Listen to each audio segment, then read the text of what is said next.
सोलापूर धुळे महामार्गावरील वाहतुकीला पावसाचा फटका बसलाय।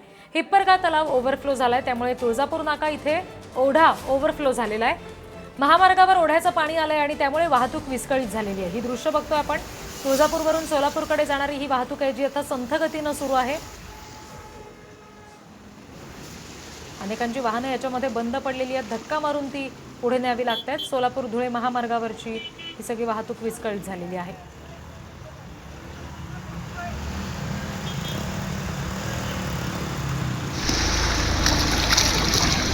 क्या रे बोलता क्या? काम था।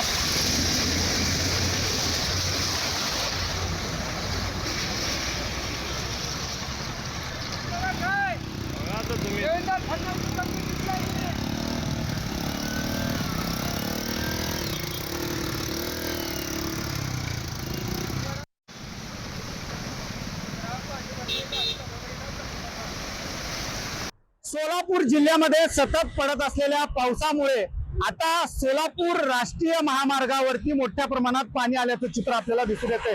मी सध्या सोलापूर धुळे राष्ट्रीय महामार्गावरती आहे आणि या ठिकाणी पाहायला गेलं तर ओढ्याचं पाणी जे आहे ते राष्ट्रीय महामार्गावरती आल्यानंतर ना वाहतूक जी आहे ती जरा विस्कळीत झाल्याचं चित्र आपल्याला दिसून येते। तुळजापूर नाका येथे ओढा जो आहे तो ओव्हरफ्लो झाल्यामुळे सोलापूर धुळे राष्ट्रीय महामार्गावरती ओढ्याचं पाणी जे आहे ते आल्यामुळे वाहतूक जी आहे ती विस्कळीत होत असतानाचं चित्र दिसतंय। तुळजापूरवरून सोलापूरकडे येणारी वाहतूक जी आहे ती आता संत गतीने होतानाचं चित्र दिसतंय। हे कोणता ओढा नाही तर ओढ्याचं पाणी जे आहे ते राष्ट्रीय महामार्गावरती आल्यानं ही परिस्थिती जी आहे ती आता सोलापुरातील तुळजापूर नाक्याजवळील राष्ट्रीय महामार्गावरती होत असल्याचं चित्र दिसतंय। खरं तर सोलापूर धुळे राष्ट्रीय महामार्गावरती सर्व्हिस रोडला देखील मोठ्या प्रमाणात नदीचं आणि ओढ्याचं स्वरूप जे आहे ते आल्याचं चित्र दिसतंय।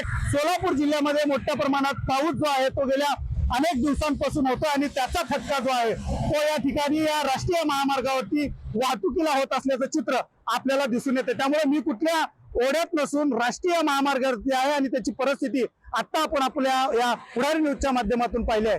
अनिकेत गायकवाड, पुढारी न्यूज, सोलापूर।